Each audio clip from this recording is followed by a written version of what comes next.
karena memang anaknya justru menunggu-nunggu kapan nih guru educourse-nya datang. Karena kita memang membuat model teacher-nya itu beda sama teacher yang lain gitu. Fresh graduate, kaos gitu, dan mereka bukan sebagai guru tapi sebagai mentor atau fasilitator gitu. Dan membuka anaknya untuk kolaborasi, komunikasi, critical thinking. Ini yang sebenarnya dibutuhkan untuk 21st century kan.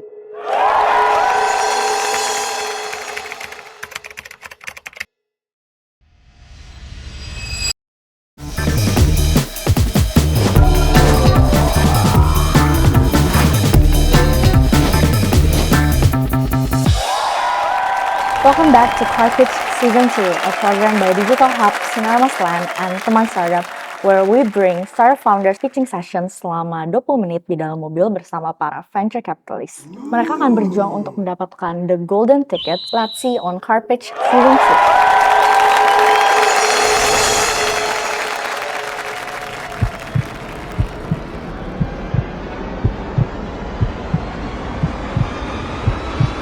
Halo, siang. Selamat siang.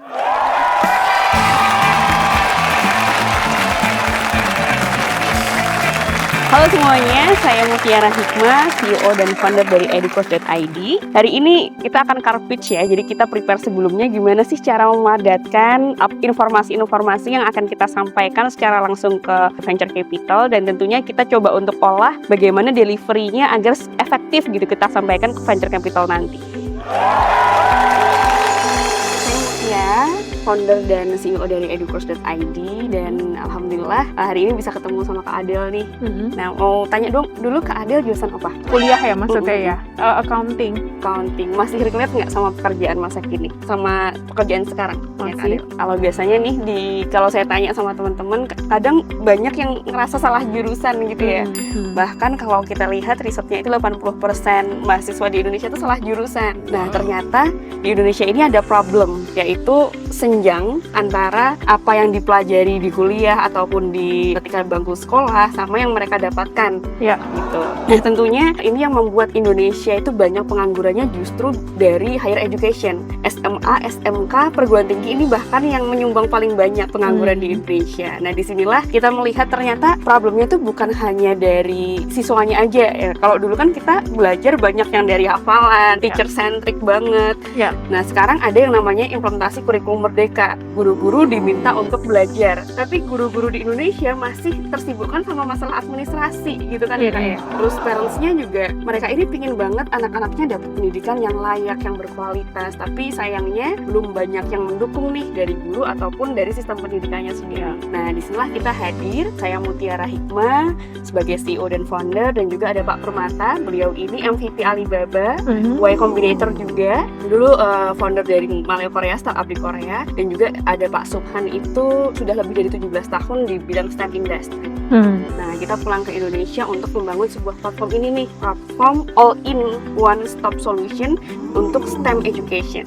Oke. Jadi STEM education ini pendidikan berbasiskan STEM, Science, Technology, Engineering, and Math. I see. Oke. Learning ya, isinya learning. Betul. Jadi produk-produk kita itu ada contohnya coding for kids, coding for teens, English STEM, robotik gitu ya. I see. Nah, di dalamnya itu kalau dulu kita belajar mata pelajaran secara individu ya, matematika sendiri, fisika sendiri gitu kan. Tapi dengan adanya STEM education, ini kita belajar secara komprehensif, jadi terpadu. Ada science-nya, teknologinya, engineering-nya gitu. Jadi fun banget, seneng gitu anak-anaknya, dan relate tentunya dengan industri sekarang. Nah, itu targetnya berarti dari anak-anak umur berapa tuh yang bisa? Nah, jadi mulai dari SD, SMP, SMA, bahkan juga higher education. Jadi kita menyasar target market ini, kita punya dua bisnis model nih. Yang B2C pertama, as early adopter. Jadi kita mulai start itu Juni 2020. Early adopternya itu B2C, kurang lebihnya 300 orang saat itu. Dan kita sekarang punya 25.000 siswa se-Indonesia, ada 7 hub center di Indonesia. Dan tentunya kita 8 bulan terakhir ini menyasar B2B2C gitu. Jadi kita collab sama sekolah nih as a mandatory subject. Jadi kita mensupport kurikulumnya untuk sekolah, mensupport gurunya juga, dan juga device-nya gitu. Jadi ada physical computing juga yang kita support untuk sekolahnya. Jadi itu berarti dari educourse ini akan kasih gurunya yang ngajar di sekolah-sekolah itu betul. Sebagai ekstrakurikuler sebagai mandatory subject atau intrakurikuler, ataupun kalau misalnya sekolah ini belum ready nih secara infrastruktur, bisa jadi ekstrakurikulernya.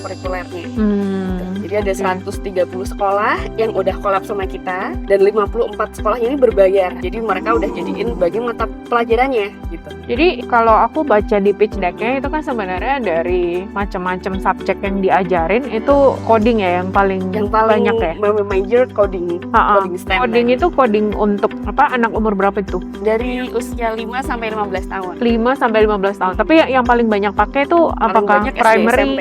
Oh, oke. Iya, terutama primary ya, primary school. Jadi mereka itu realnya diajarin apa di sekolah? Nah, di sekolah itu kita ngajarin coding berbasis STEM karena kita Edukos ini organisasi pertama di Indonesia yang dapat sertifikasi STEM dari Amerika. Jadi kita mengajarkan codingnya ini bukan coding seperti biasanya di komputer-komputer kita, tapi codingnya ini berbasiskan STEM. Jadi misalnya nih, kita akan membuat tata surya gitu ya, pelajaran tentang tata surya tapi diajarnya melalui coding tadi. Ataupun kita hadirkan physical computingnya atau robot codingnya, kemudian anak-anak membuat IoT-nya tentang alarm banjir gitu. Jadi memang relate dengan kehidupan sehari-hari. Jadi maksudnya ini codingnya bukan yang anak-anak belajar di depan laptop. Oh dia harus bikin coding bahasa itu kan yang komputer gitu. Iya. Apa anak-anak belajar benar-benar basic coding kayak begitu? Mereka juga akan belajar itu, tetapi kita tambahkan dengan STEM tadi ya. Jadi nggak cuma satu teknologi coding aja, tapi ada science-nya, ada engineering-nya. Jadi membuat mereka nggak bosan gitu. Kalau coding only, biasanya cuma orang yang interest sama coding aja yang suka gitu. Tapi ini untuk semuanya mereka bisa nyobain nih gitu. Kayak tadi tuh physical computing, mereka mau coba misalnya alarm banjir atau penjernihan air, kemudian mereka pakai physical computing di dalamnya kayak gitu. Ini yang membuat jadi menyenangkan gitu. Nah, apa yang bikin sekolah mau pakai platformnya Edukors ya? Maksudnya kalau kita ngelihat market kan sebenarnya yang ngajarin coding kan banyak. Ya. Maksudnya bukan cuma Edukors. Kenapa sekolah mau kerja sama Edukors? Oke, yang pertama itu kurikulumnya. Karena kita ini tersertifikasi Amerika dan kita punya master trainer yang sudah di-assess di Amerika dulu sebelumnya. Gitu ya. Jadi ada onboarding teacher dan dari kurikulum, dari teacher, dan kita ada kompetisi yang membuat mereka juga akan join gitu ya. Akan join kompetisinya itu sebagai bagian dari portofolio sekolah itu.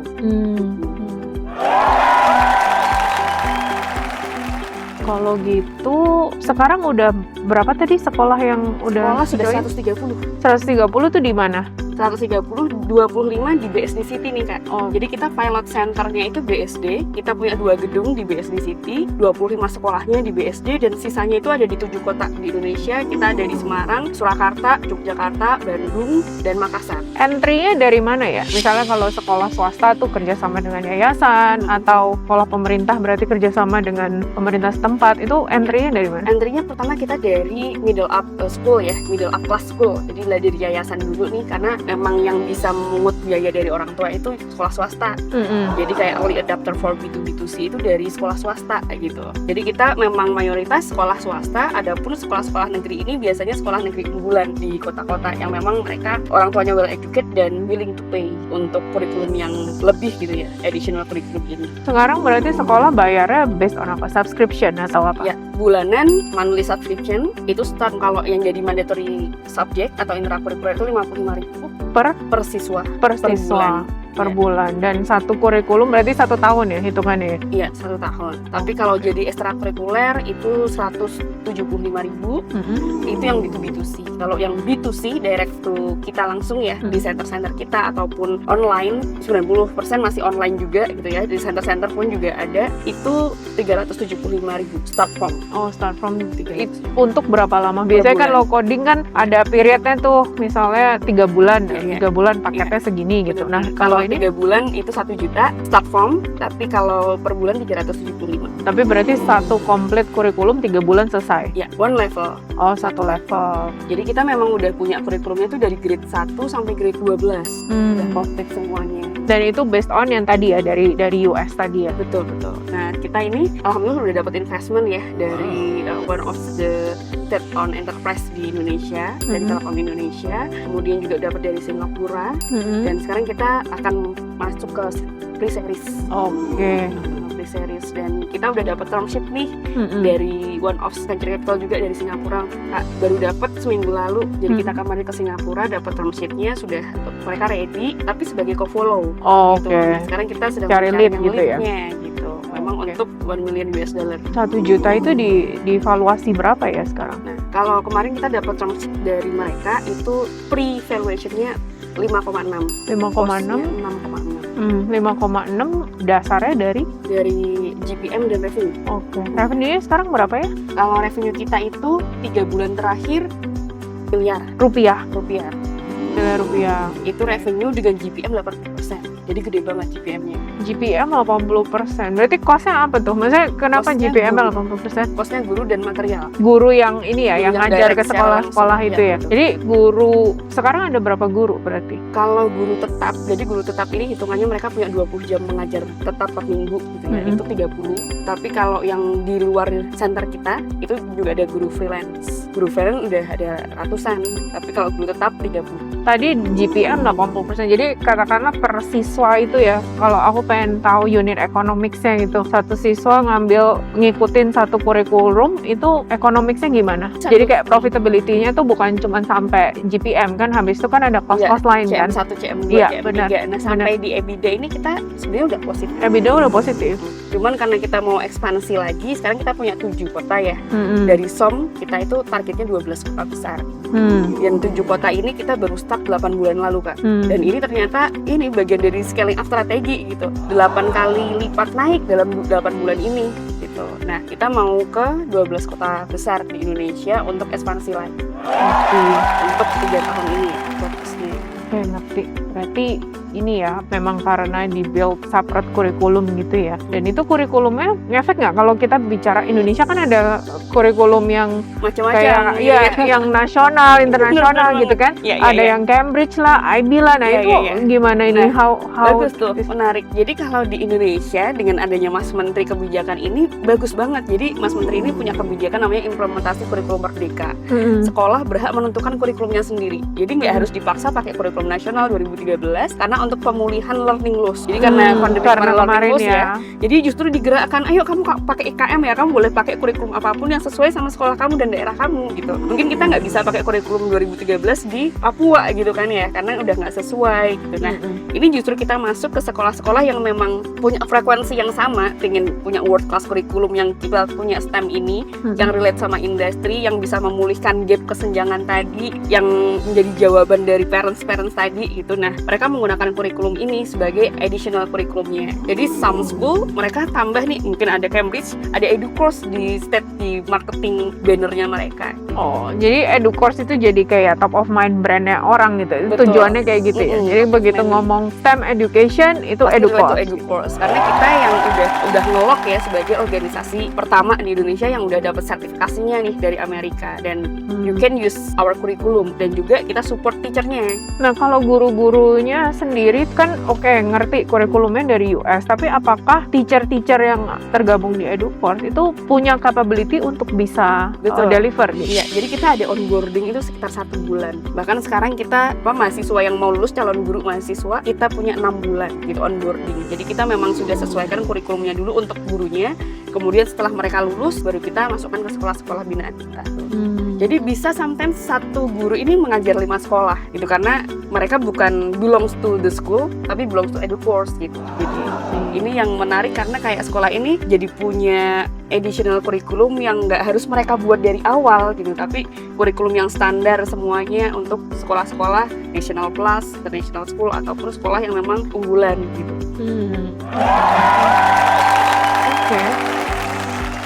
Lumayan menarik ya. Jadi studentnya udah ada berapa sekarang? 25.000 dari tadi ya, jumlah sekolah. 2,5 tahun, 54 sekolah yang udah paid usernya selama 8 bulan setelah kita B2B2C. Oke, berarti kalau dari tadi B2B2C atau B2C lebih gede mana proporsi? B2B2C. B2B2C ya, karena masuknya dari sekolah tadi ya. Iya. Kalau secara pricing lebih murah ya karena B2B2C, tapi kalau siswa yang punya kebutuhan khusus gitu biasanya mereka ingin nambah nih, ada tambahan sendiri maksudnya ke B2C. Nah, kalau kontrak sama sekolah berapa lama? 2 tahun. 2 tahun. Setelah itu sekolah boleh terminate berarti? Boleh. Jadi sebenarnya 2 tahun dan mereka akan ada evaluasi bulanan, semesteran gitu ya. Dan so far churn rate-nya nggak ada, Mbak. Selama kita berjalan 8 bulan ini ya, churn rate-nya sekolah akhirnya mundur itu nggak ada. Malah jenjang selanjutnya mereka tambah. Karena memang anaknya justru menunggu-nunggu kapan nih guru educourse-nya datang gitu ke sekolah dibandingkan sama guru aslinya sekolah gitu. Karena kita memang membuat model teacher-nya itu beda sama teacher yang lain gitu. Model teacher-nya itu ya fresh graduate gitu yang memang kita jajelin STEM aja, jadi belum terinfluence sama metode apapun ataupun mereka nggak belajar. Kalau guru sekolah itu kan biasanya mereka banyak pelajaran yang harus pelajari ya, jadi capek gitu. Nah kita memang fresh semuanya, anak-anaknya pakainya kaos gitu, dan mereka bukan sebagai guru tapi sebagai mentor atau fasilitator gitu, dan membuka anaknya untuk kamu boleh share anything, kolaborasi, komunikasi, critical thinking. Ini yang sebenarnya dibutuhkan untuk 21st century kan. Nah, ini yang menarik karena saya pun STEM expert gitu ya, bertiga ini para foundersnya tinggal lama di luar dan kita pulang ke Indonesia tuh memang pingin ini loh yang kita punya dulu dan kita pingin kesini untuk membagikan ke teman-teman semuanya. Jadi udah dari 2020 sampai sekarang so far challenge-nya apa tuh? Challenge-nya kompetisi ya, maksudnya kompetitor dari luar justru yang masuk ke Indonesia. Jadi kompetitor kita itu malah kebanyakan dari India, dari Rusia, dari Italia, yang mereka mau tapping market STEM education-nya Indonesia gitu. Dengan harganya maaf yang India bahkan murah-murah banget gitu. Tapi mereka nggak punya teacher-nya. Sebenarnya ini yang kita lock. Jadi mereka cuma kasih kurikulumnya atau video materialnya aja gitu. Asinkronus lah sistemnya mereka. Iya. Dan kalau dari educourse berarti gimana you guys bisa secure the teacher tadi? Iya. Kan teacher ini key nih sebenarnya. Betul banget. Jadi kita frontman-nya tuh memang teacher gitu ya. Kita punya hampir 2 tahun tuh ngurusin teacher aja gitu sampai bener-bener settle, punya role modelnya. Kalau udah yang 30 tadi, 20 jam mengajar, kita kontrak. Maksud aku secure itu gimana kalian bisa onboard? Carinya dari mana ya. gitu? Jadi alhamdulillah ada program MSIB dari pemerintah. Jadi program magang studi independen bersertifikat. Yang masuk ke kita itu banyak banget ribuan. Bahkan ada sekitar 3.000 dan kita hanya boleh memilih 52 dan dibiayai pemerintah untuk onboardnya. Oh, kenapa cuma boleh pilih 52? Karena settle pemerintahnya ya, maksudnya yang dibeasiswain pemerintah untuk belajar STEM itu cuma 52 orang selama 6 bulan. Ini yang dibiayain pemerintah aja. Dan di situ sebenarnya datanya itu bisa untuk kita pakai karena mereka udah willing to learn about STEM education. Kemudian kita seleksi 52 ini 52 terbaik se-Indonesia gitu ya. Jadi kita akhirnya mengambil masternya dari sini, tapi kita juga punya datanya untuk mereka jika ingin masuk ke kita secara langsung dan di training tapi bukan dari pemerintah gitu beasiswanya. Tapi 52 ini yang di training pasti masuk educourse nggak 100%? Atau masih tetap bisa ke yang lain nih? Sebenarnya masih bisa ke yang lain, tapi karena ini ada perjanjian dari pemerintah, mereka nanti lulusnya sertifikasi educourse dan juga sertifikasi US STEM, pasti mereka ini sih hanya punya timbal balik, oh ya udah dipilih dari sekian ribu orang gitu ya. Maksudnya ada feeling terikatnya gitu, walaupun secara nggak langsung kita mengikat, tapi sebenarnya ada hak untuk mereka untuk akhirnya nggak ambil sih. Educourse sendiri ada kerjasama dengan pemerintah, maksudnya untuk ngadain STEM trainingnya tadi ya? Iya, betul. Oh, that's why tadi dibiayain 52 karena penyelenggaranya pemerintah dan educourse. Betul. Jadi kita ini officially jadi mitra pembangunan pemerintah untuk SD, SMP, SMA, itu untuk IKM, implementasi kurikulum merdeka, bahkan untuk perguruan tinggi namanya MSIB. Kita pun juga jadi mitra pemerintah dari beberapa mitra lainnya. Kita yang dibantu sama pemerintah, STEM education memang pemerintah ini akan ke arah sana Mbak nantinya. Tapi untuk implement fully STEM education, kayak Korea tuh butuh waktu 7-11 tahun gitu. Jadi memang nggak cepet kan, memang butuh pihak ketiga atau mitra industri yang mau handle ini. Sedangkan STEM expert di Indonesia tuh masih bisa dihitung jari gitu. Retentionnya teacher gimana ya? Nah, ada churn rate nggak tuh? Betul, jadi kalau kita cek tuh churn rate-nya teacher itu sekitar 5%. 5%, karena apa biasanya? Nah, biasanya karena mereka punya kebutuhan lain ataupun udah nggak single sih Mbak. Jadi mereka, kalau kita kan memang mengambil teacher yang gesit ya, memang yang fresh gitu. Tapi kalau mereka akhirnya udah, maaf misalnya married, itu mereka punya tanggungan yang akhirnya nggak bisa fleksibel gitu. Misalnya harus ikut suaminya, ataupun ada kebutuhan lain yang mereka harus penuhi. Padahal ya memang kita udah ada kriteria teacher yang lebih baik seperti inilah. I see. Menarik ya. Oke.